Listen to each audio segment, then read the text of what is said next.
Hello friends, today we are going to do class 4 science chapter 4 plants around us का part 2 करेंगे aquatic plants growing in water।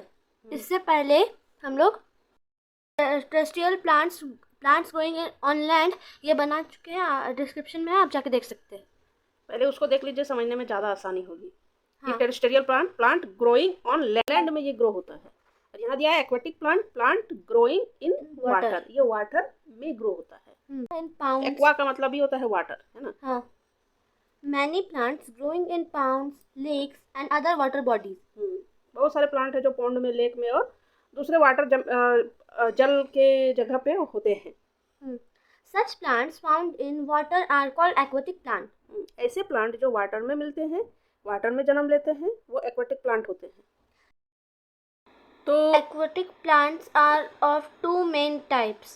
Aquatic plant दो तरह के होते हैं। Some of such plants float on water while other live under water।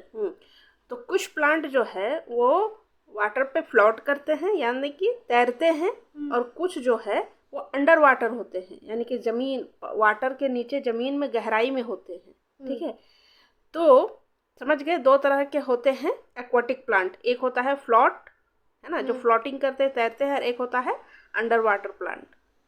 अब floating plant जो है, एक्वेटिक प्लांट जो है वो भी दो तरह के होते हैं, एक फ्री फ्लोटिंग और एक है फिक्स्ड एक्वेटिक प्लांट। ठीक है, समझ गए ना। हाँ। Free floating plant water lettuce, water hyacinth and duckweed are found floating freely on water। ये जो तीन प्लांट के नाम बताए गए हैं ना, वाटर ल्यूटस, वाटर हाइसिंथ और डकवीड, ये क्या है, ये पाए जाते हैं, फ्रीली रहते हैं, ये पानी में फ्रीली रहते हैं, वो फ्लोटिंग करते हैं। तो फ्रीली रहते हैं मतलब इसकी जो रूट होती है ना, इससे जो जड़ें निकलती है, वो कहीं जाके किसी मतलब लैंड पे, वो सरफेस पे टच नहीं रहती है वो। तो उनकी जो इनके जड़ रहती है वो फ्री रहती है, फ्री रहती है। तो पानी जिधर हिट कॉलेज जाता है उधर वो तैरते रहती है ना। पानी जिस तरह से हलचल करती है तो पानी में तैरते रहती है, क्योंकि इनकी जो रूट है वो किसी से टच नहीं रहती है, यानी कि लैंड से टच नहीं रहती है। ठीक है, यहाँ पे दिया हुआ है they are not attach to any surface, ये जो है किसी सरफेस से अटैच नहीं रहती है। They have air filled cavities in in their their leaves and stem। देखिए ये क्या होता है, जो इनकी स्टेम है और इनके जो लीव्स है उसमें क्या होता है, उसमें कैविटी रहता है, यानी कि छेदा छेदा छेदा छेदा रहता है ना। हाँ। और उसमें क्या रहता है, एयर भरा हुआ रहता है, छेदा छेदा में। ठीक है, इस वजह से वो फ्लोट करती है। ठीक है, किस वजह से करती है, क्योंकि उसमें कैविटी रहता है, कैविटी मतलब खाली जगह। हाँ। किस में, उसके लीव्स में, पत्ते में, और उसके स्टेम में, है ना। तो वो छेदा में क्या रहता है, वाटर, एयर रहता है, इस वजह से वो फ्लोट करती है। yes। समझ गए ना क्यों करती है। हाँ। एक तो they are not attach to surface, surface से अटैच नहीं रहती है, पहली बात। हाँ। और उसके पास क्या रहता है, एक एयर फिल्ड कैविटी उनके लिप्स और स्टेम में रहता है, यानी कि उनकी स्टेम जो होती है वो कैविटी रहती है उसमें, यानी कि छेदा रहता है, छिद्र रहता है ना, छेदा। हाँ। और उसमें एयर रहता है। These cavities make them light and help them to easy float on water। हाँ, और ये जो कैविटी जो कि हल्के हल्के छेदा छेदादार रहती है, उसमें जो हवा भरी रहती है, तो ये भारी होगी कि हल्का होगी, हल्का होगी, और हल्का होने की वजह से ये आसानी से फ्लोट कर पाती है। Fixed aquatic plants, lotus and water lily are example of fixed aquatic plants। Lotus और वाटर लिली फिक्स्ड रहते हैं, है ना, क्योंकि ये नीचे जाके सरफेस में टच रहते हैं। Such plants are attached to the pond's bed। और ये पाउंड में, जनरली तो पाउंड वगैरह में ही मिलता है ना, समुंदर में तो मिलता नहीं है। तो पाउंड में ये क्या रहती है, अटैच रहती है ना, नीचे उन गहराई में जाके जमीन में अटैच रहती है। They have stem with holes and their leaves are broad। हाँ, और इसका स्टेम क्या रहता है, पूरा होल रहता है, खोखला। हाँ। और इसकी क्या होती है, ब्रॉड होती है। इनके जो पत्ते होते हैं पान के पत्तों के समान, उससे भी बड़े बड़े, काफ़ी चौड़े चौड़े पत्ते होते हैं। ब्रॉड मीन्स चौड़ा। हाँ। देखे हैं? नहीं। कैसे? हाँ देखे तो है। बहुत एकदम पूरा तालाब को ढक देता है ना? The stem of lotus, commonly known as कमल ककड़ी, is eaten as a vegetable. हाँ, ये इम्पोर्टेंट है कि कमल ककड़ी, इसके जो स्टेम होती है ना, हाँ। वो कमल ककड़ी कहलाती है। स्टेम इसकी पूरी खोखली होती है, खाली रहता है अंदर में, और उसकी सब्जी भी बनती है। तो एक्वा मीन्स हम पहले ही बताए थे कि वाटर होता है। हाँ, एंड एक्वाटिक मीन्स अराइजिंग और हैपनिंग इन वाटर। एक्वाटिक में जो जो चीज जन्म मतलब होती है, उगती है ना, और जितना भी चीजें होती है पानी में, वो सब क्या होते हैं? एक्वाटिक कहलाएंगे। तो एक्वा मीन्स वाटर, और एक्वाटिक मतलब पानी से रिलेटेड जितनी भी चीजें होती है। और एक्यूरम भी इसी से बना है, यानी कि जल में रहने वाले जीव, मछली घर को एक्यूरम कहा जाता है। अंडर वाटर प्लांट है ना। पहले क्या था? Floating aquatic plant. ठीक है, 2 टाइप का, एक फ्री फ्लोटिंग, एक फिक्स एक्वाटिक प्लांट। अब क्या है? Under water plant. चलिए, hydrilla is an example of a plant that grows under water. Hydrilla एक पौधा होता है जो पानी के अंदर होता है। हाँ। पानी के अंदर भी जमीन रहता है ना, उस जमीन पे उगता है हाइड्रिला, है ना। हाँ। It has pointed and strap like leaves. और इसका जो लीफ होता है वो पॉइंटेड स्ट्रैप जैसा होता है। पूरा चल एकदम स्ट्रैप के जैसा पॉइंटेड रहते हैं। अच्छा चलिए, अब नेक्स्ट क्या है? Do you know aquatic plants like hydrilla increases the oxygen content of water and remove carbon dioxide from it. यहाँ बोल रहा है, क्या आप जानते हैं कि जो एक्वाटिक प्लांट हाइड्रिला है वो इंक्रीज करता है ऑक्सीजन को, है ना, वाटर में, और रिमूव करता है कार्बन डाइऑक्साइड को, है ना। देखिए, टेरेस्टेरियल प्लांट जो होते हैं, यानी कि जो लैंड के प्लांट होते हैं, हम लोग के लिए भी तो यही करते हैं। प्लांट का काम ही है ऑक्सीजन को इंक्रीज करना और कार्बन डाइऑक्साइड को लेना, रिमूव करना। हम लोग जो कार्बन डाइऑक्साइड छोड़ते हैं, हम लोग अपने सांस में क्या लेते हैं? हम लोग अपने सांस में ऑक्सीजन को इनहेल करते हैं और कार्बन डाइऑक्साइड को रिलीज करते हैं, है ना। तो कार्बन डाइऑक्साइड जो रिलीज करते हैं, उसी कार्बन डाइऑक्साइड को प्लांट ले लेता है। प्लांट वो मतलब कार्बन डाइऑक्साइड को वो यूज करता है। हाँ। और ऑक्सीजन हम लोग यूज करते हैं। ठीक है, टेरेस्ट्रियल। उसी तरह से यहाँ पे पानी में भी कौन वो करेगा, है ना। तो पानी में हाइड्रिला ये चीज करता है। तो हाइड्रिला क्या करता है? ऑक्सीजन इंक्रीज करता है और कार्बन डाइऑक्साइड ले लेता है। ठीक है, और इससे क्या होता है? This helps in making water suitable for fish and other aquatic animals and help them to get enough oxygen.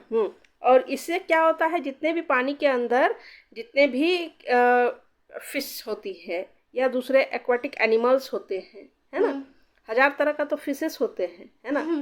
और तो वो सब क्या करते हैं? ऑक्सीजन, यही हाइड्रिला वगैरह प्लांट जो है, एक्वाटिक प्लांट, वही सबसे ऑक्सीजन ये लोग ले लेते हैं, है ना। तो ऑक्सीजन, हाइड्रिला का काम समझ गए कितना बड़ा इसका काम है?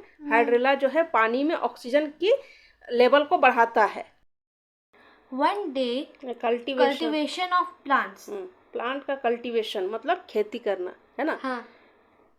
One day Mona visited a village. एक दिन मोना गांव गई। हाँ। She saw some farmers uprooting small plants from their fields. उसने क्या देखा कि कुछ फार्मर यानी कि कुछ किसान जो है वो अपरूटिंग कर रहे हैं स्मॉल प्लांट्स को, छोटे छोटे प्लांट को अपलोटिंग कर रहे हैं। अपरूटिंग मतलब जड़ से उठा लेना, है ना। She asked her father why were they doing so.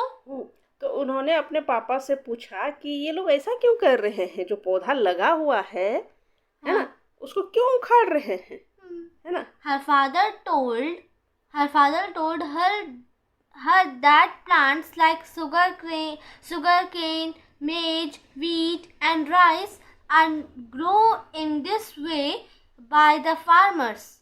उन्होंने बतलाया कि देखो बेटा, कुछ प्लांट ऐसे होते हैं जैसे कि शुगर केन हो गया, है ना, यानी कि गन्ना, मेज हो गया मतलब मकई, है ना, और गेहूं और चावल, इसकी जब रोपाई होती है है ना, खेतों में, तो सबसे पहले क्या होता है, दाने को छींट दिया जाता है ना, सामने सामने ही उसको छींट दिया जाता है। और जब वो उससे जब पौधे हो जाते हैं, फिर उसको उखाड़ के और खेत में एक एक करके रोप दिया जाता है ना, समझ गए। तो वही चीज ये जो है फार्मर करते, तो वही वाला बता रहे हैं उसके पापा, है ना, कि इस वे से खेती किया जाता है। Such plants are called cultivated plants. ऐसे प्लांट को कल्टीवेटेड प्लांट कहते हैं। कल्टीवेटेड मतलब क्या बताए थे, खेती। हाँ, तो कल्टीवेटेड मतलब कल्टीवेटेड प्लांट कहते हैं, यानी कि खेती किया हुआ पौधा कहते हैं। ठीक है। Sometimes a few undesirable plants also grow along with the cultivated plants. हाँ, कभी कभी ऐसा होता है कि कुछ अनडिजायरेबल मतलब जिसको हम नहीं चाहते हैं, पौधे को तो हम लोग खुद रोपते हैं, लेकिन उसी के साथ कुछ उटपटांग घास फूस भी जन्म ले लेते हैं, है ना, जिसको अनडिजायरेबल प्लांट कहते हैं, तो वो भी उसके साथ उग जाते हैं। ठीक है। और आगे देखिए क्या बोल रहा है, These undesirable plants called weeds. और वैसे ऐसे अनडिजायरेबल प्लांट को वीड्स कहते हैं। ये अच्छे होते हैं पौधे के लिए कि खराब होते हैं? खराब होते हैं, क्योंकि पता है हम क्यों? क्योंकि अगर वो जो असली प्लांट्स जो हम लोग रोपे हैं उसका वो न्यूट्रिशंस ले लेते हैं। हाँ, सारा न्यूट्रिशन जो जरूरी चीज उस प्लांट को चाहिए होता है, जिसकी जरूरत हमें है, वो उसको ना मिलके यही वीड्स सब ले लेता है ना, और उसको बोना बना देता है, वो उग नहीं पाता है अच्छे से, है ना। तो ये खराब है, कल्टीवेशन के लिए ये खराब है। ठीक है। अनवांटेड प्लांट को इसीलिए जो है औरतें क्या करती है, उसको चुनते रहती है। तो अब जो है बहुत सारे ऐसे फर्टिलाइजेशन आए हैं कि उसको छींट दिया जाता है जिससे अनवांटेड प्लांट नहीं हो, है ना। Can harm the growth of cultivated plant. ये जो वही वाला पूछ रहे थे, इसीलिए यहाँ रोक दिए थे, वही है कि ये जो अनडिजायरेबल प्लांट जिसको वीड्स कहते हैं वो हार्म करते हैं पौधे के ग्रो करने में, है ना। Hence they are removed from the soil. और इसीलिए इसको सॉइल से रिमूव कर दिया जाता है, यानी कि हटा दिया जाता है, इसको चुनना पड़ता है ना। एक एक करके इस मेहनत का काम होता है ना। निराई करना इसको कहते हैं, निराई करना।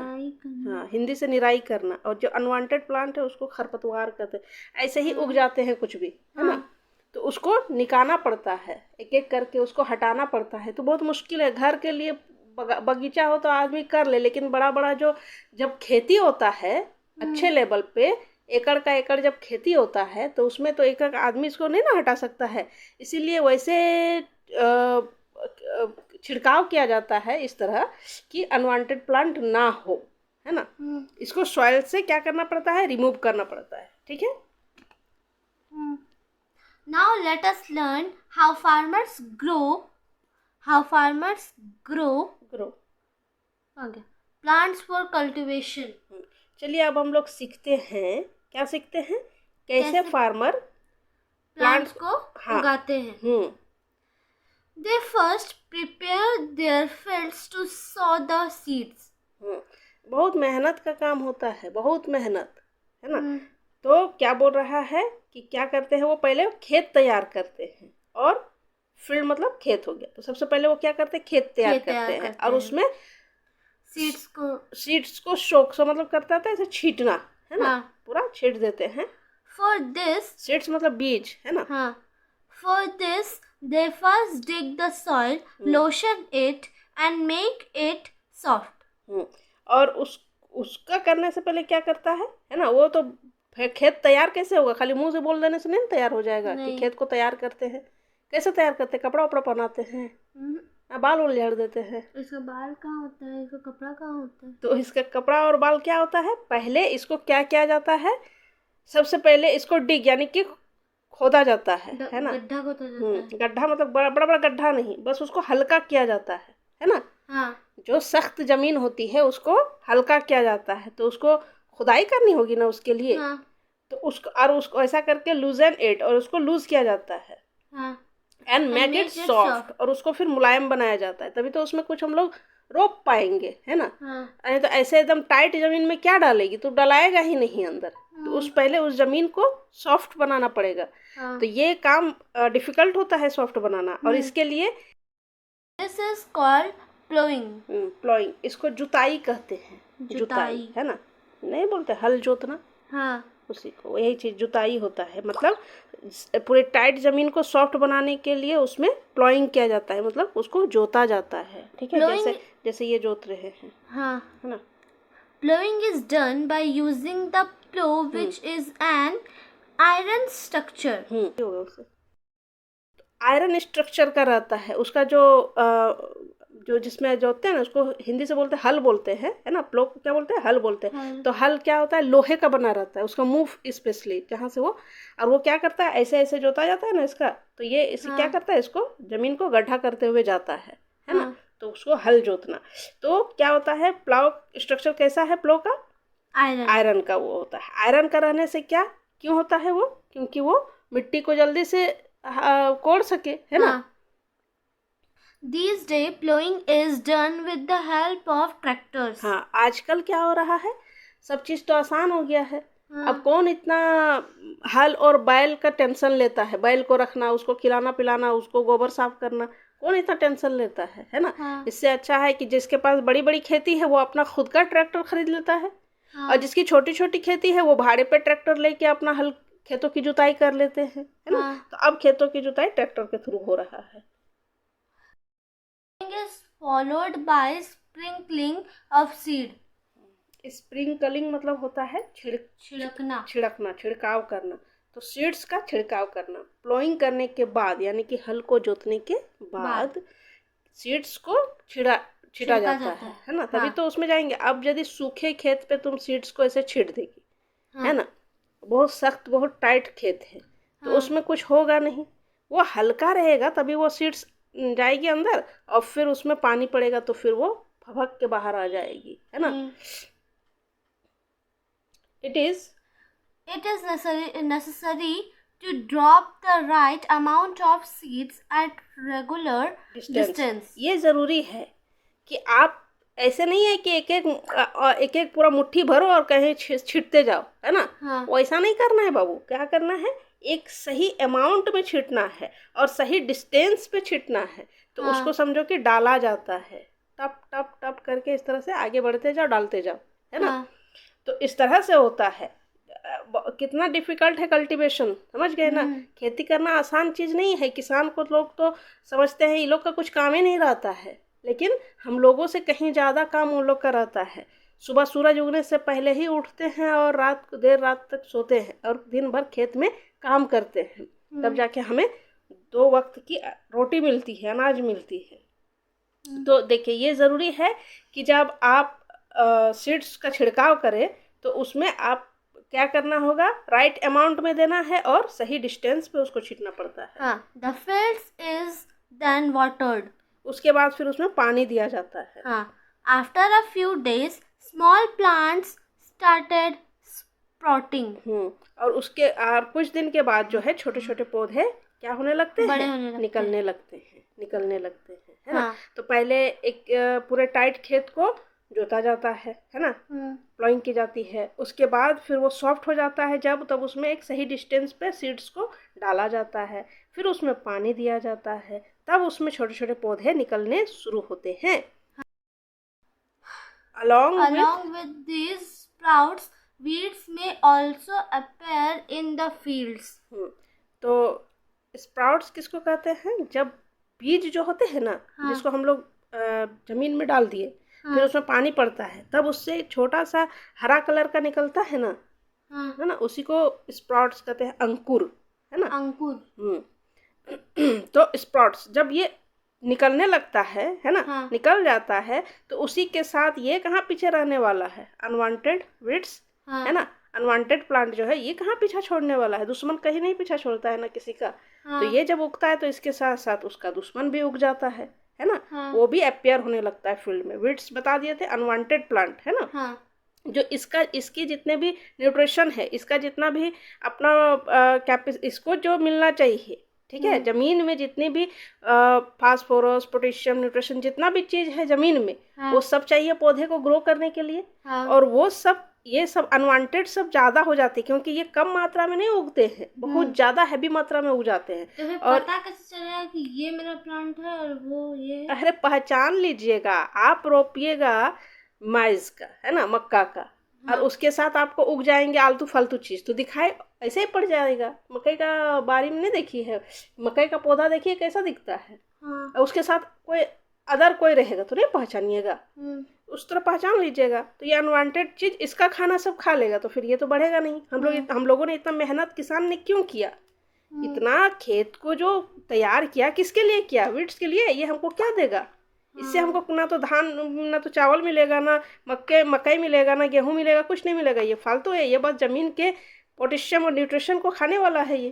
तो ये इसको बर्बाद कर देगा, है ना, साथ ही साथ उग जाता है। अब क्या करना पड़ता है किसान को? फिर इसको हटाना है। हाँ, the seeds of weeds are brought to the fields by birds and other animals. अब सोचेगी कि ये सब कहाँ से उग जाते हैं, ठीक है। हम लोग जिस चीज को कल्टीवेट करने के लिए उसके सीड्स को, तो हम लोग उसको ऐसे क्या करते हैं, स्प्रिंकलिंग करते, मतलब छिड़कते हैं। बीज को हम लोग ऐसे रोपते हैं, तब वो जन्म लेता है। अब ये वीड कहाँ से आ जाता है? वीड कैसे हो जाता है? हमको तो पता है। जब कोई बर्ड्स या एनिमल कुछ खाते हैं, अगर वहाँ पे गिर गया वो चीज, तो उसी से फिर वो वीड्स उग जाते हैं। बर्ड्स और एनिमल्स इन सारे के सीड्स को लेके आते हैं, है ना, ठीक है। इसी वजह से ये आलतू फालतू चीज उग जाते हैं, जो हम लोग जिसको उगाते हैं उसके साथ, ठीक है। समझ गए ना कि ये कहाँ से आते हैं? ये वीड्स ब्रॉट यानी कि लाए जाते हैं टू द फील्ड में यानी कि खेत में, by bird and animal, bird और एनिमल के थ्रू, दूसरे एनिमल के through. Weeds are removed so that they do not consume water and fertilizers meant for the main crops। और ये क्या होता है? weeds are removed, weeds को हटाना पड़ता है ना, उसको उखाड़ना पड़ता है, ताकि ये जो है कंज्यूम ना कर सके पानी को। जो हम पानी देंगे उसका सारा मिनरल्स यही ले लेगा, है ना। और जितने भी फर्टिलाइज है जमीन चाहिए इस मेन क्रॉप के लिए, ये जो अनाज हम लोग खास करके रोपे हैं अपने लिए, उसको जो चाहिए वो सारा चीज तो वो ले लेगा। इसीलिए इसको क्या करना होगा? रिमूव करना होगा। The cultivated plants grow and give us the desired product। और जो कल्टीवेटेड प्लांट होता है वो ग्रो करते हैं और हम लोगों को वो देते हैं जिसके लिए हम उसे रोपते हैं। डिजायर प्रोडक्ट मतलब हमारे जो चाहते हैं जिस प्रोडक्ट को, वो हमको मिल जाता है, ठीक है। लेकिन वीड्स इसके साथ रहेंगे तो क्या वो उस प्लांट को ग्रो करने देंगे? नहीं देंगे। तो समझ गए, कल्टीवेशन जो है इतना आसान नहीं है ना। कल्टीवेशन के लिए पहले उसके फील्ड को तैयार करो, सारा प्रोसेस पता ही है कितना सारा हो गया। ऊपर से जब सब कुछ कर लिए तो साथ ही साथ वीड सब आके सब बर्बाद करने लगता है ना। तो फिर उसको भी हटाना पड़ता है। फिर उसके बाद फिर एनिमल से भी बचाना पड़ता है। एनिमल आके खा गया, है ना, पक्षी आके, बहुत सारे हम मकई का खेत रोपे, तोता लोग आके, पैरोट लोग आके, पूरा का पूरा झुंड आके सारा मकई बर्बाद। तो उन लोग को भी देखना पड़ता है। तो किसान का काम बहुत वर्क करना पड़ता है उन लोगों को। Keywords: aerial, growing in the air. Aerial मतलब जो हवा में ग्रो करते हैं, है ना। एरियल रूट्स देखते हैं जो कि जमीन के अंदर से नहीं उगते हैं बल्कि पौधे के बाहर से उसको मिलते हैं। तो एरियल कहते हैं ग्रोइंग इन द एयर, जो एयर में ग्रो करते हैं। कल्टीवेटेड नहीं, कैविटीज सॉरी, होल स्पेस, है ना। जो होल मतलब समझते हैं खाली जगह, है ना। कॉनिकल, रिजेंबलिंग अ कोन। कॉनिकल होते हैं जैसे कोन के जैसा जो दिखते हैं, है ना। रिजेंबलिंग मतलब उनके समान दिखते हैं। uproot to pull by the roots। Pull by the roots, pull मतलब होता है निकाल लेना, है ना। जिसको रूट के थ्रू हम लोग मतलब ऐसे उखाड़ लिए, पूरा रूट सहित ही उखाड़ लिए, ठीक है। उसको कहेंगे अपरूट, है ना। अपरूट मतलब क्या होता है? रूट सहित उसको निकाल लेना, पुल कर लेना, ठीक है। खींच लेना। पुल करना मतलब खींचना। किसी दरवाजे पे जाती है तो लिखा रहता है पुश, पुश मतलब ढकेलो। हाँ। और फिर रहता है पुल, पुल मतलब अपने तरफ खींचो। हाँ। तो पुल मतलब वही होता है अपने तरफ खींचना। तो रूट को जब हम लोग खींच लेते हैं उसको कहते हैं अपरूटिंग। ओके, कंप्लीट हो गया। ये कंप्लीट हो गया पूरा चैप्टर। फर्स्ट पार्ट अच्छे से पहले उसको समझिए, फिर सेकंड पार्ट ये थोड़ा बड़ा हो जाता है बट इसको समझने के लिए ज़रूरी है ना, अच्छे से समझने के लिए ज़रूरी है। चलिए नेक्स्ट में करेंगे क्या, क्वेश्चन आंसर।